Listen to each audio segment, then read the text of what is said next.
Adaptar um livro para um filme não é das tarefas mais fáceis, porque um mundo de 200 páginas nunca caberá exatamente num filme de mais ou menos 100 minutos. São linguagens diferentes. Inclusive, aqui no canal a gente já fez um vídeo sobre a adaptação do livro Coração nas Trevas para o filme Apocalipse Now, onde a gente fala que adaptar não necessariamente é ser fiel 100% ao livro. No vídeo de hoje eu vou falar de 5 livros clássicos que foram adaptados para o cinema. Mas antes, não se esquece de se inscrever no canal, ativar as notificações e dar o joinha que ajuda a gente a crescer.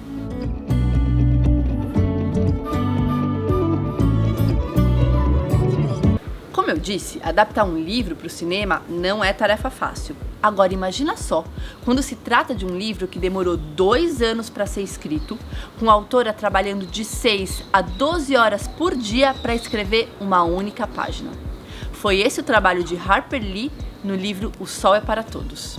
O livro conta a história do advogado Atticus Finch e do julgamento de Tom Robinson, um negro acusado injustamente de estuprar uma mulher branca. Quem conta a história é Scout, filha do advogado Atticus Finch, que na época do acontecido tinha apenas 6 anos.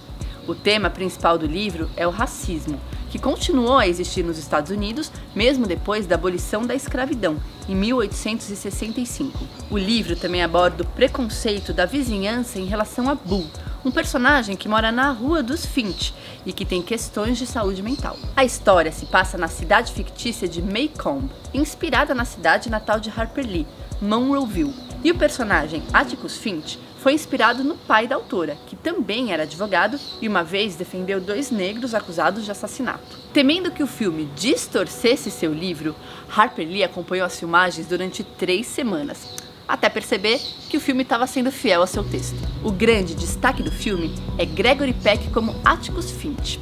A sua interpretação transborda a integridade, a ética e a generosidade do personagem, seja nas cenas dele com os seus filhos, seja nas cenas do tribunal. Gregory Peck arrasou tanto como Atticus Finch que levou o Oscar de melhor ator em 1963. O trabalho de Gregory Peck foi tão marcante que em 2003 o American Film Institute elegeu sua interpretação como o grande herói do cinema americano. Uau, não é pouca coisa!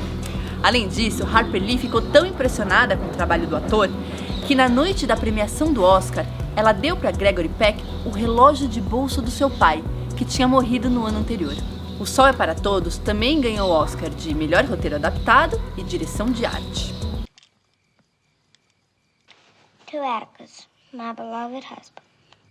2020 marca as comemorações de 100 anos do nascimento de uma das maiores escritoras brasileiras. Ucraniana de nascimento, Clarice Lispector se naturalizou brasileira e dizia que sua verdadeira pátria era o Brasil. A Hora da Estrela é o último livro da autora. Foi lançado 2 meses antes da sua morte e conta a história de Macabeia, uma moça alagoana de 19 anos que vai para o Rio de Janeiro tentar uma vida melhor. Macabeia trabalha como datilógrafa, mora em uma pensão com outras mulheres e vive uma vida simples, sem grandes emoções, sempre comendo cachorro quente. Ela se apaixona pelo vaidoso e ambicioso olímpico que sonha em se tornar deputado. No livro, a história é narrada pelo escritor Rodrigo S.M., que além da história de Macabeia, filosofa sobre o próprio ato de escrever e a criação em si. Em 1985, o livro foi adaptado para as telas pela cineasta Suzana Amaral. Essa foi a primeira história de Clarice adaptada para o cinema. Diferentemente do livro, o filme se passa em São Paulo, ao invés do Rio de Janeiro, e ele suprime a presença do narrador onisciente, o Rodrigo S.M. A atriz Marcélia Cartacho ficou perfeita como Macabeia, com suas perguntas incessantes sobre o mundo à sua volta, sua ingenuidade e graça. Por esse trabalho, Marcélia ganhou o prêmio Urso de Prata no Festival de Berlim de 1986, e o filme ganhou vários outros prêmios nacionais e internacionais. Na Rádio Relógio, falaram um negócio de jacaré que se chama mimetismo. O que quer dizer mimetismo, hein?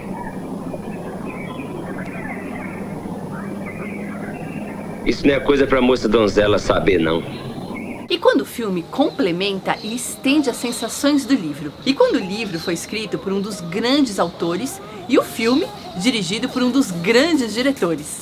Bom, esse é o caso do livro A Morte em Veneza, do alemão Thomas Mann, adaptado para o cinema pelo grande diretor italiano Luchino Visconti. O livro conta a história do escritor Gustav Aschenbach, já em idade madura, que num momento sem inspiração, encontra um forasteiro em Munique que desperta nele o desejo de viajar. Aschenbach vai então até Veneza, onde conhece o jovem Tadzio, que para ele representa o ideal de beleza. Completamente fascinado pelo jovem, o escritor começa então a persegui-lo pela cidade, sem nunca conversar com ele, apenas através da troca de olhares. Eu não vou dar spoiler para não estragar a experiência do livro, mas a história é extremamente rebuscada e faz parte da fase nietzschiana de Thomas Mann, onde ele fala sobre o embate entre a razão e a desmesura que mora dentro do artista. Além disso, o livro é permeado o tempo todo pela morte. A música de Gustav Mahler pontua a película inteira, acentuando a beleza dos figurinos, das locações de Veneza e dos questionamentos filosóficos do protagonista. Luchino Visconti foi um grande diretor e fez do livro de Thomas Mann uma obra cinematográfica única.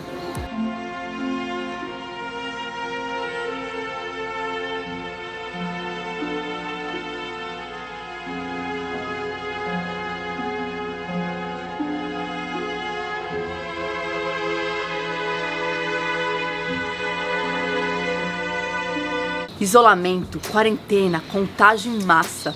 Apesar de não falar da Covid-19, Ensaio sobre a Cegueira, do português José Saramago, aborda como as pessoas podem se tornar cruéis quando elas perdem a visão e perdem também as condições mínimas de bem-estar social.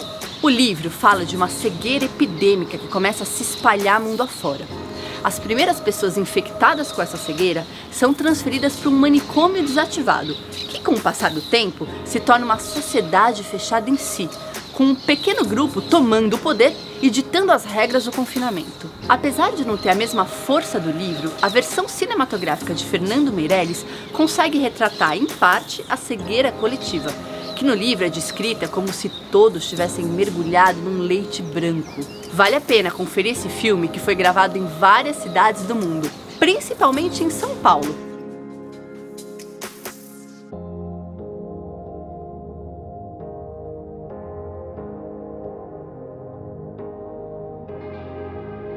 Minha última escolha é também um respiro no meio desses títulos tão fortes e sérios. Eu tô falando dela: Coque no Cabelo, Óculos Escuro Redondo, Sua Longa Piteira, Holy Golightly, ou se preferir, A Bonequinha de Luxo. O livro de Truman Capote foi publicado em 1958 e conta a história de uma jovem interiorana que, depois de fazer alguns testes em Hollywood, se muda para Nova York com o único objetivo de se casar com um homem rico. Entre festas da High Society e drinks matutinos, ela acaba fisgando o coração do seu vizinho, o escritor Paul Varjak. Só que ele parece não fazer parte dos planos dela. O filme não é tão fiel à história como nos outros títulos dessa lista. No livro, por exemplo, Truman Capote mostra Golightly com uma certa bissexualidade, que no filme quase não aparece. Vale contar que Truman Capote escreveu a personagem pensando em Marilyn Monroe, que inclusive foi convidada a participar do filme, mas não aceitou com medo do estigma da personagem. O papel de Paul Varjak foi oferecido a Steve McQueen, que também não aceitou porque tinha outros compromissos. O filme foi dirigido por Blake Edwards, o mesmo da Pantera Cor-de-Rosa, e levou a estatueta de melhor trilha sonora. Henry Mancini, também parceiro de Blake Edwards no Pantera, escreveu especialmente para Audrey Hepburn a icônica canção Moonweaver.